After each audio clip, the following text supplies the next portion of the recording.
প্রিয় দেশবাসী, কথা বললেও নয়, বললেও দোষ, না বললেও সমস্যা। বাংলাদেশে যে জুলাই যোদ্ধা শুরু হয়েছে তার আগে কি নিয়ে হইল, উঠানি আন্দোলন।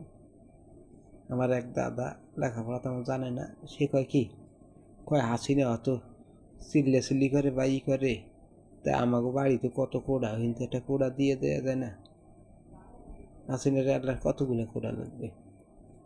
মূর্খ লোক তো বোঝে না যে শিক্ষার কোঠা এ নিয়ে একটু মুক্তিযোদ্ধা একজনকে বেশি একজনকে কম কোটা নিয়েই হেল উনি দিতে মুক্তিযোদ্ধা, আর মুক্তিযোদ্ধাকে একটাও দিল না।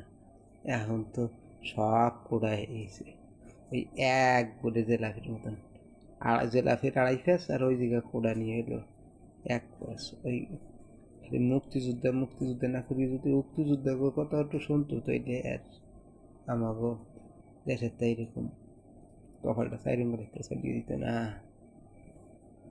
বলার কিছু নাই, না বললেও নয়, আমাকে কপালটা করতো না রে বাবা। হারাইলি আর ফিরে আসবে না। গোপালি কেউ গোপালি হারাই গেছে মূল্যবান সম্পদ, আর আমাকে ঠেঙ্গাইতে আসবে না। প্রধানমন্ত্রী হারাই দেশে রবে না। শেখের বেড়ি ছিল, আমরা গোপালিরা কিছু প্রধানমন্ত্রী। ইস, আমাদের দেশের যে একজন অ্যালুমিনিয়ামের ব্যবসারে ভ্যান চালায় সেও প্রধানমন্ত্রী।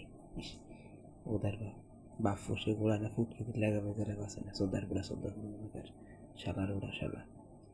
বাপ হয়েও শালা, আমরা বাপ হয়েও শালা, নিজেরাও শালা। কেন তো বাড়া বহুত মহুত রিজিক দৌলত বৃষ্টি বিয়া এইরকম কয়টা আছে, তা অত লাফালাফি হতে হবে কেন? ছাগলের বাচ্চার মতন যে একবার খাইতে থাকবো আর একবার কেউ না পায় দৌড়া খাইয়ে দেবো, সব আমাকে লাগবে কেন? একটু আর পড়াবো, কিছু দিতে হইতো না? লাইক, শেয়ার, কমেন্টে জানাবেন এবং ভুল ত্রুটি ক্ষমা দৃষ্টিতে দেখতে হবে। আর আমার কথা হলো কি, কেউ বেশি বাড়তে নাই, বাড়লে ওই খালি মাথায় গেলে বাতাস লাগে কোনটা, তাল গাছের লাগে কিন্তু বড় গাছটার লাগে।